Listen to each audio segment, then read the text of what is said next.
Hello everyone. आज है 5th of October 2025 और आज है संडे और आज था मेरा IBPS क्लर्क का एग्ज़ाम। IBPS क्लर्क 2025, ठीक है, इसका एग्ज़ाम था मेरा आज। तो आज कैसा रहा सब कुछ, मतलब कितने मेरे अटैम्प्ट थे और क्या क्या क्या सेक्शन रहा था, उसमें क्या क्या आ रहा था, सब बताने की कोशिश करूँगा, ठीक है। क्योंकि मेरा पेपर फर्स्ट शिफ्ट में था और मैं वीडियो अब बना रहा हूँ 4 बजे, तो कुछ भूल जाऊँ तो फिर इसलिए मैं सिर्फ कोशिश करूँगा, ठीक है। तो जो है सबसे पहले मेरा जो सेंटर पड़ा था वो था नोएडा सेक्टर 64, ठीक है, आदर्श परीक्षा केंद्र हमारा जो था वो सेंटर पड़ा था। सेंटर बिल्कुल मस्त था, सुबह की शिफ्ट में पेपर था और लगभग 32 किलोमीटर्स दूर मेरा सेंटर था। 6 बजे निकला, बाइक से गए थे तो हम 6:45 बजे तक पहुंच गए थे, मतलब 6:50 तक मान लो बाइक से गए थे। क्योंकि मेट्रो आज संडे था तो मेट्रो नहीं चल रही थी सुबह तक, मतलब सुबह सुबह नहीं चलती है मेट्रो, आज संडे है तो फिर 8 बजे से चलती है, तो इसलिए मुझे बाइक से जाना पड़ा डैडी के साथ। तो ठीक है, अब जो है यहाँ पर ये तो हम पहुँच गए, तो एंट्री हो गई थी। कितने बजे एंट्री, देखो रिपोर्टिंग टाइम जो है वहाँ पर लिखा था 8 बजे, क्योंकि फर्स्ट शिफ्ट में पेपर था तो 8 बजे रिपोर्टिंग टाइम लिख रखा था, 15 मिनट पहले ही पहुँचना था। 7:30 से लाइन बनना चालू हो गई थी, बहुत लंबी लाइन थी। और फिर बस जैसे जैसे नंबर आ गया तो फिर अंदर जाके क्या हुआ, बायोमेट्रिक्स में सिर्फ हमारी फ़ोटो ली गई थी, ना कि, ठीक है, ड्राइंग को कोई मजाक नहीं बनाएगा, सिर्फ हमारी फ़ोटो ली गई थी, कोई थंबप्रिंट नहीं लगाया गया था। थंबप्रिंट नहीं लिया गया था जैसे एसएससी में होता है, क्योंकि क्योंकि मैं एक एसएससी एस्पिरेंट हूँ, जैसे कि आपको लोग पता ही है पिछली वीडियो से। तो फिर जो है अभी बैंक में जस्ट शिफ्ट हुआ हूँ ना मैं, तो इसलिए जब मेरे को आदत है किसकी कि वहाँ पर जाएंगे, अंगूठा लगवाएंगे और फ़ोटो खींचेंगे और फिर जाते समय भी अंगूठा लगाएंगे वापस। लेकिन वहाँ पर क्या होता है कि तुम बस जाओगे और फिर तुम्हारा सिर्फ फ़ोटो खींचा जाएगा और तुम्हें बस वहाँ पर सीट पर बैठना है और बस पेपर दोगे। तो फिर बस बिना कुछ बायोमेट्रिक्स के, बिना अंगूठा तो कहीं नहीं लगता है, अंगूठा लगता है सिर्फ उनकी आंसर शीट पर लगती है आपकी एक फ़ोटो और आपका लेफ़्ट हैंड का थंब, ठीक है, लेफ्ट हैंड थंब लगता है और फिर आपके साइन वहीं पे होती है, इन्विजिलेटर के सामने करना होता है, ठीक है। और आपको क्या क्या ज़रूरी डॉक्यूमेंट्स चाहिए होते हैं, डॉक्यूमेंट्स तो आपको पता ही होगा, कोई भी एक आईडी प्रूफ चाहिए, आधार कार्ड ले लो तो आधार कार्ड, जो आईडी प्रूफ ले जा रहे हो उसी की फ़ोटोकॉपी जो आपको उसमें लिखी होती है इंस्ट्रक्शन में, ठीक है, इंस्ट्रक्शन में लिखी होती है। तो एक आधार कार्ड और उसकी फ़ोटोकॉपी और एक एडमिट कार्ड पे लगाने के लिए एक फ़ोटो और एक एक्स्ट्रा फ़ोटो। वहाँ पर IBPS क्लर्क में सिर्फ एक एक्स्ट्रा फ़ोटो चाहिए होती है, क्योंकि वहाँ पर एक अटेंडेंस शीट होती है, जबकि मैं SBI क्लर्क का भी पेपर देकर आया था तो SBI क्लर्क में 2 फ़ोटो चाहिए होती हैं। एक तो अटेंडेंस शीट पे पहले से लगी होती है, तो ओवरऑल 3 फ़ोटो चाहिए होती है SBI में, और जो IBPS में वो IBPS में सिर्फ 2 फ़ोटो चाहिए होती हैं, ठीक है। ठीक है, आई होप यहाँ पे इतने बेसिक चीज़ें आप सबका, कोई बिगनर है तो फिर उसको क्लियर हो गई होंगी, ठीक है। अब हम बात कर लेते हैं पेपर की सेक्शन की। तो जो पेपर था सबसे पहले खुला था न्यूमेरिकल एबिलिटी, मतलब मैथ्स, यहाँ पर लिख देता हूँ मैथ्स का सेक्शन सबसे पहले खुला था। तो फिर इसमें जो मैथ्स में पूछे गए थे लगभग 5 से 8 क्वेश्चन जो थे वो सिंप्लीफिकेशन थे। 5 से 8 क्यों लिख रहा हूँ जब मुझे पता ही है, तो 8 क्वेश्चन लगभग उसके सिंप्लीफिकेशन थे। सिंप्लीफिकेशन के इजी क्वेश्चन आए थे, ठीक है, सिंप्लीफिकेशन के इजी क्वेश्चन आए थे।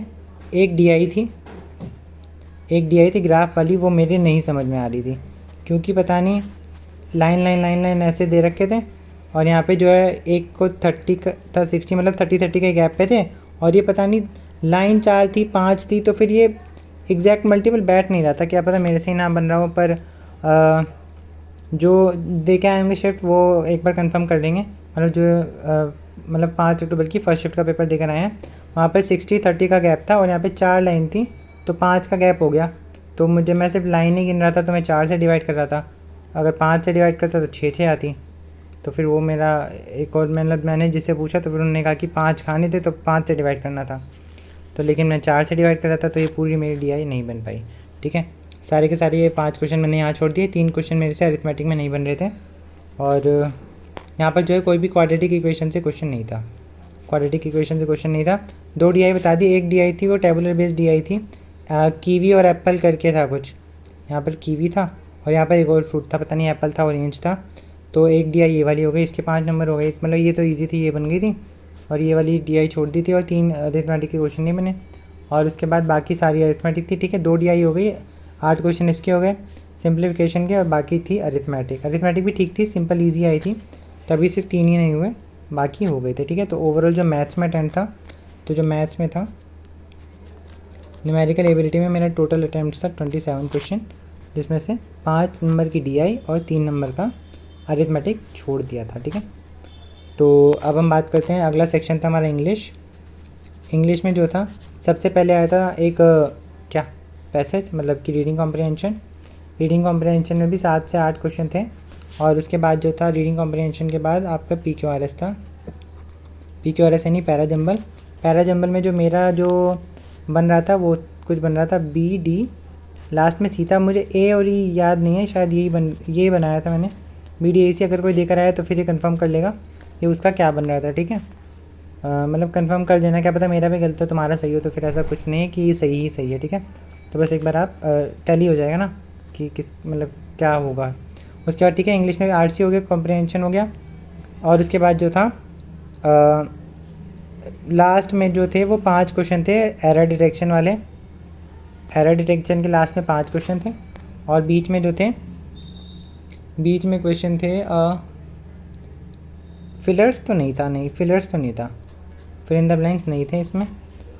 तो और क्या थे, अच्छा हाँ वो था, क्या बोलते हैं वो BAC ABC करके ना, वो वर्ड स्वैप बोलते हैं ना इनको, वर्ड स्वैप के 5 क्वेश्चन होंगे। वर्ड स्वैप के 5 क्वेश्चन हो गए। एक इनकरेक्ट स्पेलिंग के भी 2 से मतलब 3 क्वेश्चन तो होंगे इनकरेक्ट स्पेलिंग वाले, इनकरेक्ट स्पेलिंग। तो कुल मिला के इंग्लिश में ये सब आया था। और जो क्या बोलते हैं जो RC था, RC भी ठीक था, ईजी मतलब ईजी था, मतलब RC का भी एक क्वेश्चन मैं नहीं बना पाया था, पता नहीं वो जो लाइन पूछ रखी थी ना क्वेश्चन में, वो क्वेश्चन वहाँ पे नहीं मिल रही थी, या कुछ मिली भी थी तो थोड़ा सा कन्फ्यूज़न सा बन गया था। एक पकड़ में तो आई थी लाइन, बट स्टिल कुछ जो देकर आए होंगे उनके लिए है कि वो जो लाइन लिखी थी कि कल्चरल की ऑथर जो है, ऑथर का ट्रैवलिंग के बारे में क्या इंटरेस्ट है, या वो कैसे ट्रैवल पसंद करता है। तो फिर वहाँ पे कुछ कल्चरल डाइवर्सिटी वाली कुछ लाइन थी, और वो ऑप्शन में भी कुछ ऐसा लिखा था कि उसको ऐसे ट्रैवल करना चाहिए जैसे कोई कल्चर वाले लोग करते हैं ट्रैवल, ठीक है। तो ऐसा कुछ लिखा था, तो फिर वो वाली लाइन थी, ये वाला क्वेश्चन मैंने छोड़ दिया था। तो टोटल इंग्लिश में जो थे मैंने ओवरऑल 29 अटैम्प्ट करे थे क्वेश्चन।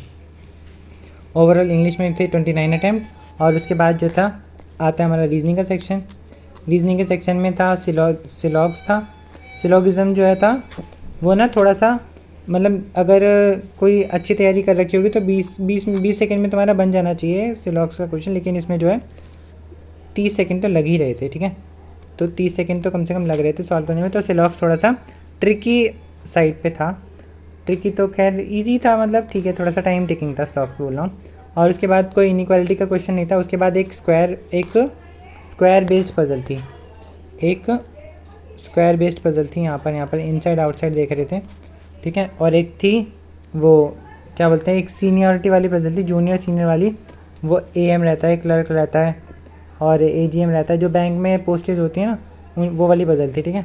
वहाँ पे एक ये वाली पजल थी, एक ये वाली पजल थी, और एक थी कि एजेस वाली पजल थी या शायद वेट वाली पजल थी, वो मैंने नहीं करी थी। 3 नंबर की पजल थी, कहा था कि J > K है या फिर उसका वेट ज़्यादा है M से। तो ये वाली पजल बस एक बार मैंने नज़र मारी तो फिर छोड़ दी थी, मैंने कहा बाद में करूँगा, तो बाद में टाइम ही नहीं बचा था उसके लिए करने के लिए। 2 पजल ये वाली हो गई, और एक पजल थी फ्लैट एंड फ्लोर थी, या शायद बॉक्स वाली पजल थी, एक बॉक्स वाली पजल थी, एक ये स्क्वायर वाली पजल थी, और एक ये वाली पजल थी। तो 3 पजल तो मेरी बन गई थी। सिलॉग्स वाले क्वेश्चन हो गए थे, सिलॉग्स वाले क्वेश्चन थे, और कोडिंग डिकोडिंग वाले क्वेश्चन थे। कोडिंग डिकोडिंग लास्ट के लिए छोड़ दिया था। और बाकी अच्छा हाँ वो थे नंबर वाले क्वेश्चन थे, नंबर वाले ही थे शायद, हाँ 7 4 5 नंबर वाले थे मिसलिनियस में, 1 2 3 करके ऐसे करके 5 क्वेश्चन तो इसके हो गए, नंबर वाले क्वेश्चन हो गए। और ये 3 पजल हो गई, 5 या 15 हो गए, और फिर यहाँ पे 5 के 20 हो गए, और यहाँ पे 3 कितने हो गए, 23 हो गए। और बाकी के 5 सिलॉग्स हो गए, तो 28 हो गए। 28 के बाद मतलब ब्लड रिलेशन नहीं था उसमें, इनइक्वालिटीज़ भी नहीं था, ब्लड रिलेशन मेरी शीट में नहीं आया था, और इनइक्वालिटीज़ भी नहीं आया था, ठीक है, इनइक्वालिटीज़ भी नहीं आया था। और उसके बाद जो है लास्ट में एक 3 क्वेश्चन और थे शायद, वो और छूटे थे। पता नहीं शायद इसी के थे, नहीं एक तो मेरी 3 नंबर की ये वाली पज़ल छूटी, पज़ल मतलब ये जो वेट या हाइट को अरेंज करने वाली थी, और एक कोडिंग डिकोडिंग के शायद 4 क्वेश्चन थे या 5 क्वेश्चन थे, 5 में से 2 ही बना पाया था और 3 छूट गए थे। तो ओवरऑल 6 क्वेश्चन रीजनिंग में छूट गए। तो 35 में से 6 जाएंगे तो मैंने करे थे वहाँ पे 29 क्वेश्चन रीजनिंग में अटैम्प्ट। ठीक है, तो ये था सारा ओवरऑल एनालिसिस।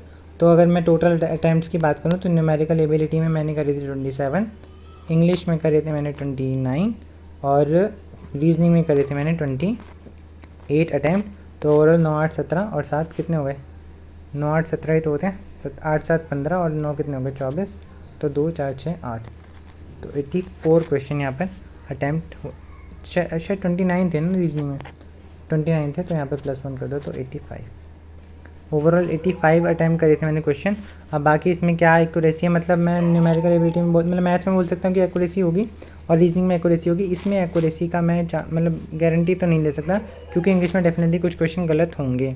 ठीक है, सो बाकी अब देखते हैं क्या रहता है, कितनी कट ऑफ रहती है। मतलब हालांकि जो है दिल्ली की जो लास्ट ईयर कट ऑफ थी, लास्ट ईयर जो दिल्ली की कट ऑफ थी वो थी 80.75, और इस साल की जो कट ऑफ मतलब लास्ट ईयर जो है 6000 के करीब वैकेंसी थी, इस बार 10,000 के करीब वैकेंसी है। तो दिल्ली में लास्ट टाइम 200 कुछ वैकेंसी थी और इस बार जो है 400 कुछ 416 समथिंग कुछ हो गई है ना। तो उस हिसाब से जब वैकेंसी यहाँ पे दिल्ली की डबल हुई है तो ऑब्वियसली इसमें तो है कट ऑफ में तो गिरावट आएगी ही, मतलब फिर भी 77 के आसपास तो कट ऑफ रहने ही वाली है, इसके आसपास हो सकती है। अब बाकी देखते हैं क्या होता है, नॉर्मलाइजेशन कैसे किस प्रकार से मिलता है। तो बाकी let's hope for the best. और आपने अगर आपका पेपर हो गया है तो आपने कितने अटेम्प्ट करे तो आप कमेंट सेक्शन में लिख सकते हैं। और बस ठीक है, मिलते हैं आपसे नेक्स्ट वीडियो में। Thank you for watching. जब इसकी आंसर की आएगी तब इसके मार्क्स मतलब उसकी वीडियो मैं बना दूँगा। Okay, so thank you for watching guys.